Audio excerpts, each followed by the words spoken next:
इस कहानी की शुरुआत में हमें प्राचीन मिस्र की राजधानी को दिखाया जाता है, जो नील नदी के किनारे बसा हुआ एक बहुत ही खूबसूरत सा शहर होता है, जहाँ देवता इंसानों के साथ रहते हैं। देवता इंसानों से बहुत अलग होते हैं। उनका खून गोल्ड यानी कि सोना होता है और वो इंसानों से लंबे और किसी भी भयानक जानवर का रूप धारण कर सकते थे। इस नील नदी के पास बने उपजाऊ जमीन के राजा सूर्य देवता रा के बेटे ओसाइरिस होते हैं, क्योंकि वो जिंदगी के देवता थे। वही उनका भाई सेठ बंजर रेगिस्तान का राजा था। फिर हमें बेग नाम के लड़के को दिखाया जाता है, जो पेशे से एक चोर होता है, इसीलिए अपनी गर्लफ्रेंड जाया के लिए कपड़ों की दुकान से एक ड्रेस चोरी करता है और जाया के घर पर आ जाता है। जाया बेग से कहती है कि आज बहुत खुशी का दिन है, क्योंकि देवता ओसाइरिस आज अपने इकलौते बेटे होरस को राजा बनाने वाले हैं। मगर बेग उसे कहता है कि मुझे देवता की परवाह नहीं, क्योंकि मैं देवता में नहीं मानता। बेग जाया को चोरी की हुई ड्रेस देता है, जो जाया को बहुत पसंद आती है और उस ड्रेस को पहन लेती है। वहीं फिर हमें होरस को दिखाया जाता है, जो अपनी राजपोशी के लिए तैयार हो रहा था। वो हवाओं का देवता होता है, जो मिस्र का राजा बनने वाला था। उसके पास मोहब्बत की देवी हथौरा जाती है, क्योंकि वो दोनों एक दूसरे से प्यार करते थे। वो अपने राज्याभिषेक के लिए बाहर आ जाता है, जहाँ पूरे मिस्र के लोग आए हुए होते हैं। बेग भी जाया के साथ वहाँ आया हुआ था और वो सभी लोग अपने नए राजा के लिए तोहफे लेकर आए थे। तभी सुरक्षा की देवी नेप्थीस भी वहाँ जाती है, जहाँ बाकी के देवता भी आए हुए थे। ओसाइरिस भी वहाँ जाते हैं, जिससे सभी लोग बहुत खुश होते हैं और अपने बेटे होरस का राज्याभिषेक करने लगते हैं। लेकिन तभी वहाँ पर ओसाइरिस का भाई सेठ आ जाता है, जिनसे मिलकर होरस बहुत खुश होता है और होरस के लिए एक तोहफा भी लाए थे, जो मेंढे के सींग से बना शिकार का विबुल होता है। होरस जैसे उस विबुल को बजाता है, वहाँ सेठ की सेना उन्हें चारों तरफ से घेर लेती है, जिससे सभी लोग डर जाते हैं। ओसाइरिस को कुछ समझ नहीं आता, तो सेठ ओसाइरिस को भाला देते हुए कहता है कि तुमने 1000 सालों तक यहाँ राज किया, लेकिन अब राज करने की बारी मेरी है। तो ओसाइरिस उसे कहते हैं कि मैं तुमसे नहीं लड़ूंगा, तुम मेरे भाई हो, और उससे गले मिलने लगते हैं। लेकिन सेठ खंजर से उन्हें इज्जत कर देता है, इससे सभी लोग बहुत डर जाते हैं। सेठ सभी से कहता है कि अब से मैं तुम सभी का राजा हूँ और अब जो भी मेरे सामने आएगा उसे मैं खत्म कर दूंगा, जिससे सभी देवता और इंसान उसके आगे झुकने पर मजबूर हो जाते हैं। सेठ सभी से कहता है कि मेरा भाई जब तक राजा था, जब कोई भी पुनर्जन्म ले सकता था, लेकिन अब पुनर्जन्म लेने के लिए तुम्हें कीमत चुकानी होगी। तभी ओसाइरिस भी अपना दम तोड़ देते हैं, जिससे होरस गुस्सा हो जाता है और वो सेठ से लड़ने लगता है, जिससे उन दोनों के बीच में खतरनाक फाइट होती है। वो दोनों दानों का रूप धारण कर लेते हैं। होरस का निशाना बहुत तेज होता है, इसीलिए वो सेठ पर भारी पड़ रहा था, मगर सेठ के सैनिक अपनी ढाल की मदद से होरस का ध्यान भटकाते हैं, जिससे मौका पाकर सेठ होरस को घायल कर देता है और उसकी दोनों आंखें निकाल लेता है, क्योंकि उसकी पूरी शक्ति उन दोनों आंखों में ही थी। फिर हमें 1 साल के बाद का सीन दिखाया जाता है, जहाँ सेठ ने बहुत से लोगों को अपना गुलाम बना लिया था, क्योंकि वो अपने लिए एक टावर का निर्माण करवा रहा था, जिसका आर्किटेक्ट अर्जुन नाम का एक आदमी होता है। बेग भी उन्हीं गुलामों के साथ काम कर रहा था। बेग जाया से मिलने के लिए अर्शु के महल में आता है, क्योंकि अर्जुन ने जाया को अपनी नौकरानी बना रखा था, इसीलिए उसके लिए काम किया करती थी। बेग जाया से कहता है कि एक दिन मैं तुम्हें अर्शु से चुरा लूंगा। तो जाया उसे कहती है कि इससे कुछ नहीं होगा, क्योंकि मेरा पूरा परिवार सेठ का गुलाम है और सिर्फ औरत से हमें बचा सकता है, इसीलिए तुम्हें उसकी आंखों को सेठ की तिजोरी से चुराना होगा, क्योंकि आज सेठ की सेना खजाना लेकर लौट रही है, जिसकी वजह से खजाना आज रात खुला रहेगा। और अर्शु के महल से तिजोरी का नक्शा हासिल कर लेते हैं, क्योंकि अर्शु ने ही सेठ की तिजोरी को बनाया था। वहाँ उसे एक पिरामिड का नक्शा भी मिलता है, जिससे सेठ को पावर मिलती थी। वही अर्शु सेठ के पास जाता है और उसे अपने द्वारा बनाए गए मीनार को दिखाता है, जिसे देख सेठ खुश होता है। फिर हमें रात का सीन दिखाया जाता है, जहाँ बेग चालाकी से सोने के बर्तनों वाली गाड़ी में कूद जाता है, जिससे वो सेठ की तिजोरी में एक पुल पर पहुंच जाता है, जहाँ औरस की आंख रखी हुई होती है। वो मैप की मदद से सभी ट्रैप को पार करता हुआ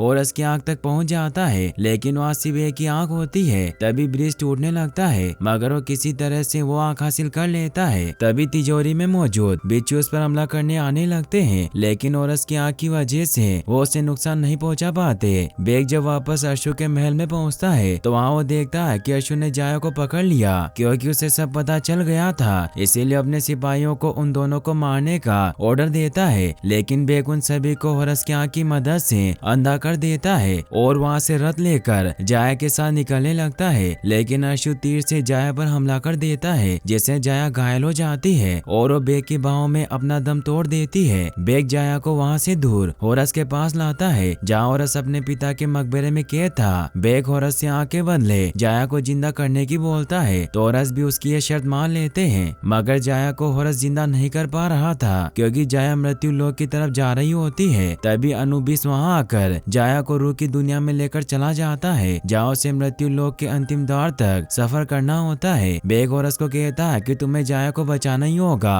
और तुम्हारे पास कोई दूसरा रास्ता जरूर होगा। तो होरस उसे कहता है कि सिर्फ इजिप्ट का राजा ही अनुबिस को वापस बुला सकता है। तो बेक होरस को उसकी आंख दे देता है, मगर आंख एक ही होती है, इसीलिए होरस बेक को पकड़कर उसे दूसरी आंख के बारे में पूछने लग जाता है। लेकिन बेक को नहीं पता था कि उसकी दूसरी आंख कहाँ है, इसीलिए उसे कहता है कि मैं जानता हूँ सेठ के पिरामिड में कैसे पहुंचा जा सकता है और तुम अच्छे से जानते हो कि उस पिरामिड से ही उसे पावर मिलती है, इसीलिए अगर मैं तुम्हें वहाँ तक पहुँचा दूँ तो तुम सेठ को मारकर राजा बन जाना और जाया को वापस से जिंदा कर देना। तो होरस भी मान जाता है। वही हमें सेठ को दिखाया जाता है जो अपनी सेना को पूरा इजिप्ट जीतने के लिए तैयार कर रहा था क्योंकि अभी भी कुछ देवताओं ने उसकी गुलामी स्वीकार नहीं की थी। तभी सेठ का सिपाही और अर्शु से बताते हैं कि होरस की आंख चोरी हो गई, जिससे वो बहुत गुस्सा होता है और अपने सिपाही को बेक और होरस का पता लगाने का हुक्म देता है। वहीं बेक और होरस एक पहाड़ी के ऊपर चढ़ रहे होते हैं जहाँ होरस अपने दादाजी जो सूरज के देवता रहा होते हैं उनसे मदद मांगता है क्योंकि एक आंख के बिना इतना ताकतवर नहीं था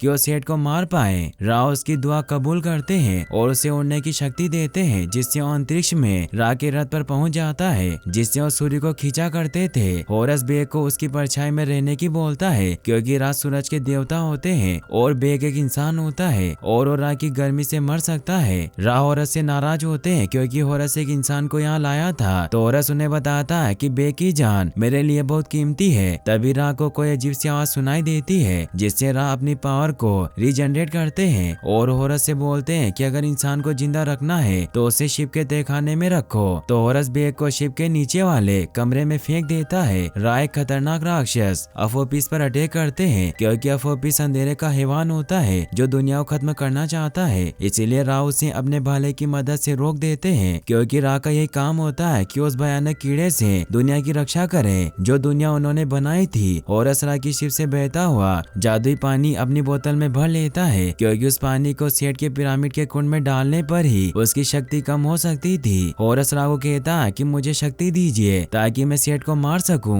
क्योंकि मैं एक आंख के बिना इतना ताकतवर नहीं हूँ। तो राव से कहते हैं कि मैंने तुम्हें यहाँ आने के लिए पावर दी और मैं तुम्हें वापस जाने भी दूंगा, लेकिन मैं इससे ज्यादा पावर तुम्हें नहीं दे सकता, इसीलिए तुम्हें खुद को शक्तिशाली बनाना होगा। वही हमें सेठ को दिखाया जाता है जो बचे हुए सभी देवताओं पर भी हमला करके उन्हें गुलाम बना रहा होता है जिन्होंने उसका साथ नहीं दिया। इतने में वहाँ मोहब्बत की देवी हथौरा जाती है क्योंकि सेठ ने अपनी पत्नी पर भी हमला कर दिया था, इसीलिए उसे ऐसा करने से मना करती है। लेकिन सेठ हथौर की बात नहीं मानता और अपनी पत्नी फर्स्ट यंग को मारने के लिए उसके महल में घुस जाता है। फर्स्ट यंग वहाँ से भागने की कोशिश करती है लेकिन सेठ उसे पकड़कर उसके दोनों पंख काट देता है। फिर हमें होरस और बेक को दिखाया जाता है जो वापस धरती पर लौट आते हैं। होरस बेक को पानी लेने के लिए भेजता है और बेक पानी भरने चला जाता है, लेकिन तभी वहाँ पर सेठ के सिपाही आ जाते हैं जो बेक से होरस की आंख के बारे में पूछने लगते हैं। तभी होरस भी वहाँ जाता है और उन सिपाही और होरस में फाइट होने लग जाती है। होरस अपनी ताकत से उन सिपाहियों को बहुत आसानी से मार देता है, मगर एक सिपाही होरस पर पत्थर से हमला कर देता है जिससे बेहोश होकर होरस झरने के नीचे गिरने लगता है। बेक भी उसे बचाने के लिए नीचे कूद जाता है। वो होरस को पकड़कर होश में लाता है। होरस अपने भाले की मदद से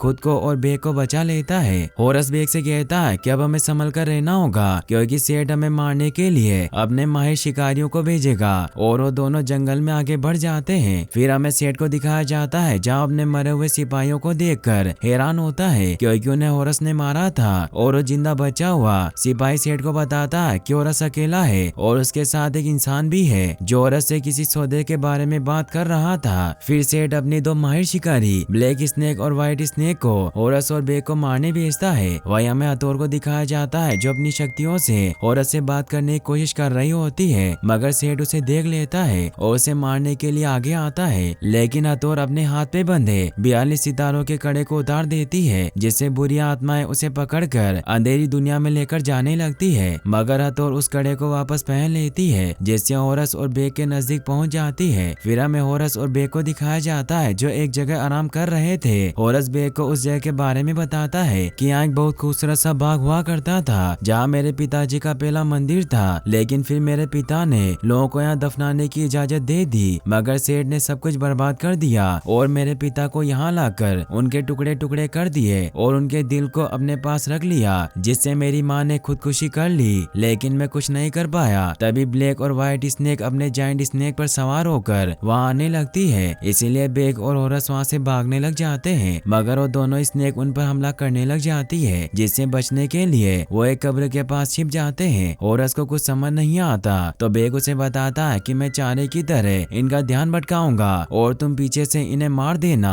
यह कहकर बेग ब्लैक स्नेक का ध्यान अपनी तरफ करता है, जिससे मौका पाकर होरस अपने भाले से स्नेक के मुंह पर अटैक कर देता है, मगर वो नीचे गिर जाता है और वो सांप उसे मारने की कोशिश करता है, लेकिन वो अपने भाले से उस सांप को कब्र में फंसा देता है और वहाँ से भागकर बेग के पास आ जाता है। फिर बेग व्हाइट स्नेक का ध्यान भटकाकर उसे मंदिर में लेकर जाने लगता है और होरस पीछे से उस सांप पर चढ़कर लेडी को सांप के साथ बांध देता है, जिससे वो सांप के साथ नीचे खाई में गिर जाती है, मगर तभी वो मंदिर तबाह होने लगता है। मगर वक्त रहते होरस और बेग बाहर आ जाते हैं, तभी वहाँ पर हथौड़ा जाती है जो होरस का भाला ब्लैक स्नेक के मुंह में से निकाल लेती है और उस सांप को हिप्नोटाइज करके कहती है कि तुम तो बहुत ठंडे हो गए हो और मैं हुक्म देती हूँ कि तुम खुद को गर्म करो, जिससे वो सांप अपने आप को आग लगा लेता है, जिससे उस लेडी के साथ वो स्नेक भी मारा जाता है। हथौड़ होरस और बेग को एक खुफिया रास्ते से लेकर वहाँ से निकल जाती है। बेग हथौड़ से कहता है कि हम सेठ के पिरामिड में जाएंगे क्योंकि मैंने अशोक के महल में उस पिरामिड का मैप देखा है जिससे सेठ को शक्तियाँ मिलती है। हथौड़ उसे कहती है कि तुम पिरामिड में सिंह मानस का क्या करोगे जो सेठ की शक्तियों के कुंड की रक्षा करता है, और अगर तुमने उसकी पहेलियों का जवाब नहीं दिया तो तुम्हें मार देगा।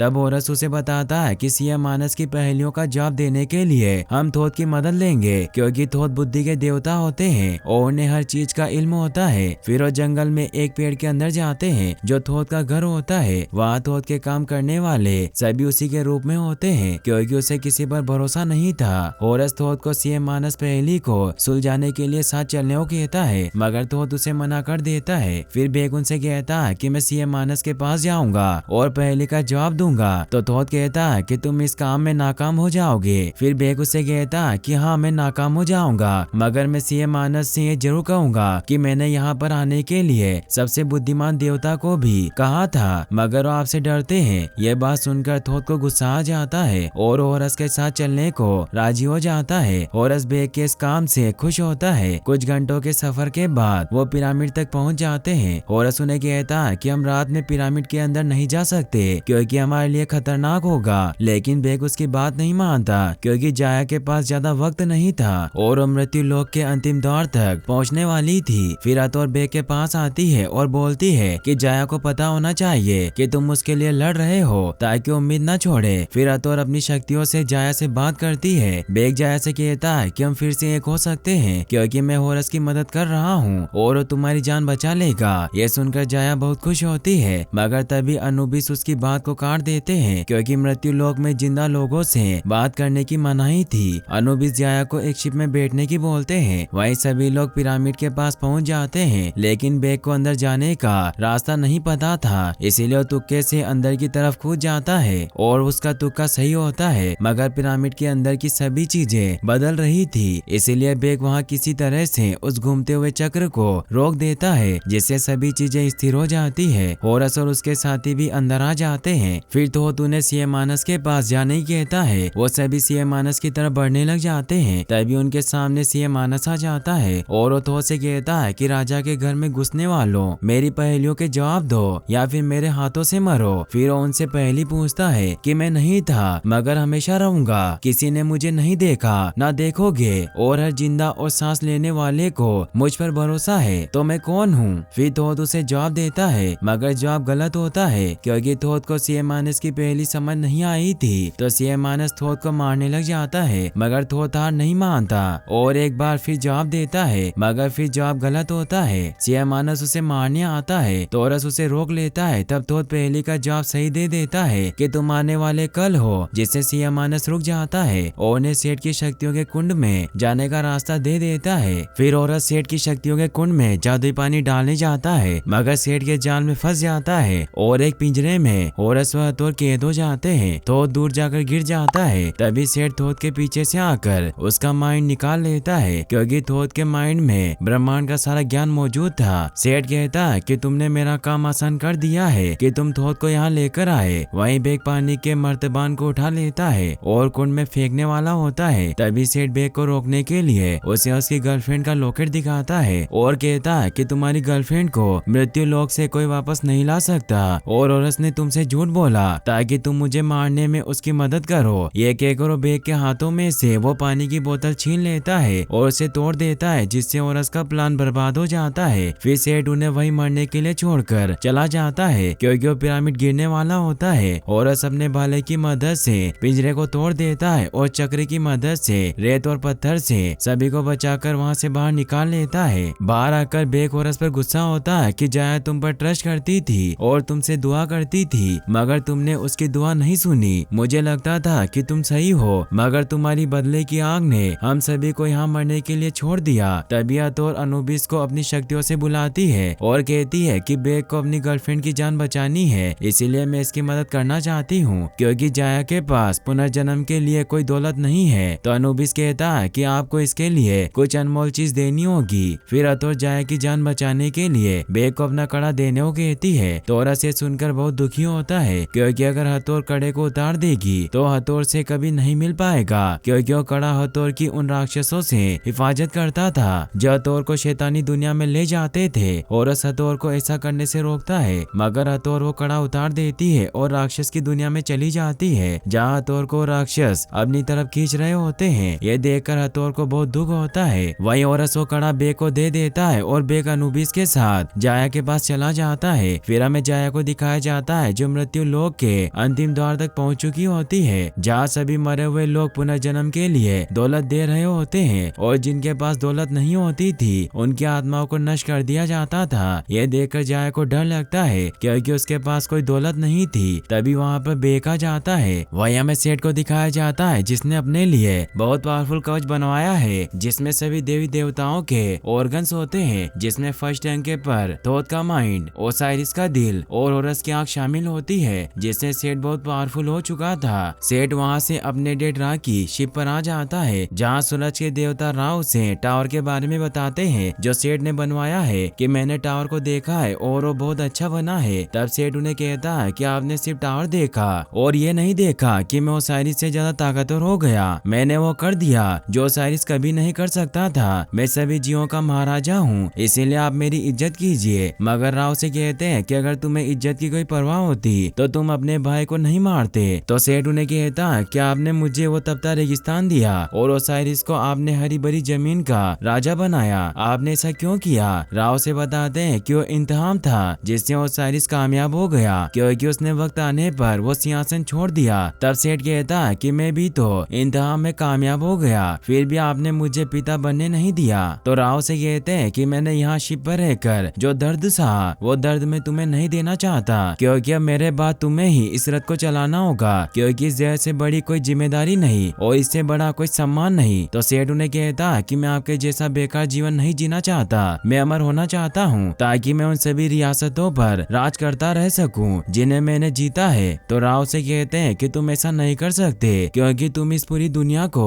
बर्बाद कर दोगे जिसे मैंने बनाया, और उस पर हमला करते हैं। लेकिन सेठ अपने सूट की वजह से बहुत पावरफुल हो चुका था, इसीलिए उनके देवी अस्त्र से भी बच जाता है और राव को अपनी तलवार से जख्मी कर देता है और उनसे उनका दिव्य बाला छीन लेता है। वही हमें जाया और बेग को दिखाया जाता है जो मौत के अंतिम द्वार पर होते हैं, जहाँ बेग उस कड़े से जाया को पुनर्जन्म में दाखिल होने के लिए तराजू पर रखने वाला होता है, मगर जाया उसे मना कर देती है कि मैं तुम्हारे बिना नहीं जाऊंगी। तभी वहाँ अंतिम द्वार पर भी अटैक हो जाता है, जिससे सभी चीजें रुक जाती है और अनुबिस उस हमले को रोकने की कोशिश करता है। तब जाया बोलती है कि औरसी अब हमारी आखिरी उम्मीद है, क्योंकि अनुबिस इस कीड़े को ज्यादा देर तक नहीं रोक पाएंगे, क्योंकि अब वो कीड़ा अफोपिस धरती को निकलने के लिए आगे बढ़ रहा था। फिर हमें औरस को दिखाया जाता है जहाँ बेग उसके पास आता है, तो औरस उसे बताता है कि राह हार गए और सेठ ने तबाही मचा दी, इसीलिए हमें उसे रोकने के लिए फौरन राजधानी चलना होगा। तब यहाँ नेफ्थिस की सवारियां जाती है, जिसे नेफ्थिस ने औरस की मदद के लिए भेजी थी। वहीं से टावर पर आ जाता है जिसे उसने बनवाया था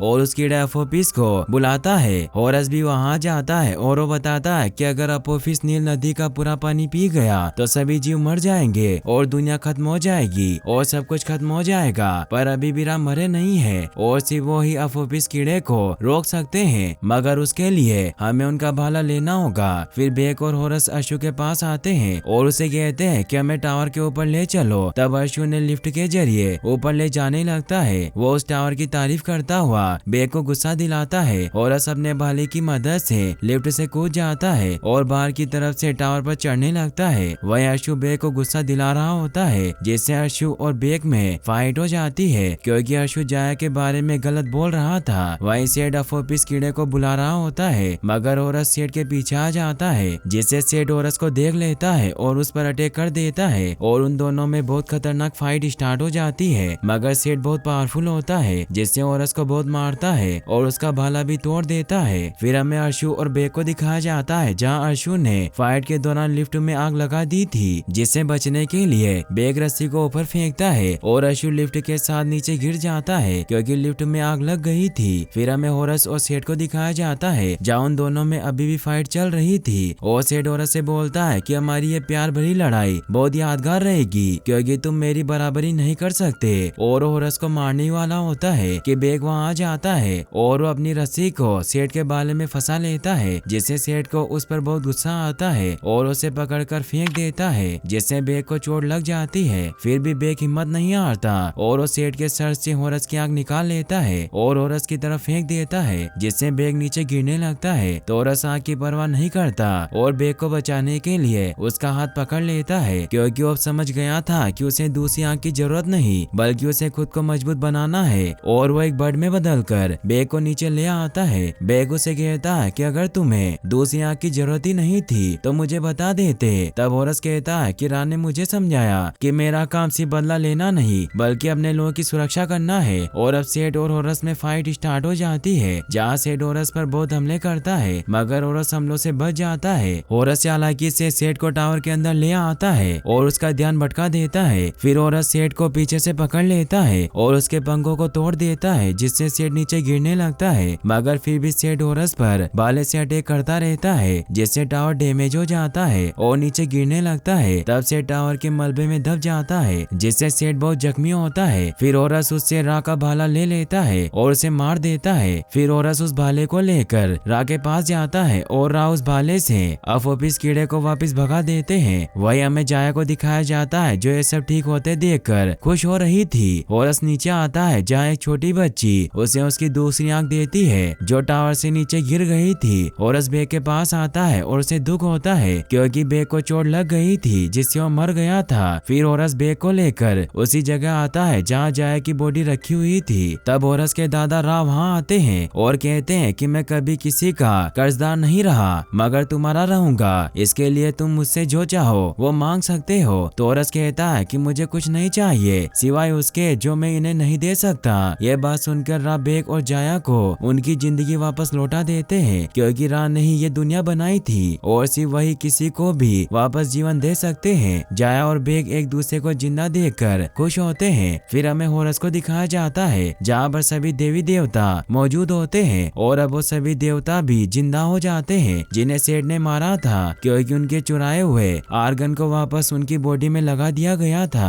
होरस अपने मॉम डैड को याद कर रहा होता है और दुखी होता है। तभी थोथ उसे कहता है कि तुम एक राजा बनने के बिल्कुल करीब हो और उसे ताज पहना देता है। पुनर्जन्म पाने के लिए दौलत की जरूरत नहीं बल्कि अच्छे कामों से दरिया दिली से पुनर्जन्म मिलेगा। यह सुनकर सभी लोग बहुत खुश होते हैं। फिर अगले सीन में हमें दिखाया जाता है जहाँ होरस हथौर को याद कर रहा था क्योंकि उसे बहुत प्यार करता था। तभी वहाँ बेक आ जाता है जिसे होरस ने सेनापति बना दिया था। वो होरस को हथौर का कड़ा देता है और कहता है कि मैंने इसे संभाल कर रख रखा था। तो होरस हथौर को वापस से नरक से लाने का डिसाइड करते हैं और बेक से कहता है कि मैं मिस्र को तुम्हारे हाथों में सौंप कर जा रहा हूँ और वहाँ से निकल जाता है और यहीं पर ये मूवी एंड हो जाती है। गाइस, अगर आपको वीडियो पसंद आया हो तो इस वीडियो को लाइक करने के साथ साथ चैनल को सब्सक्राइब जरूर कर लेना। मिलते हैं नेक्स्ट वीडियो में।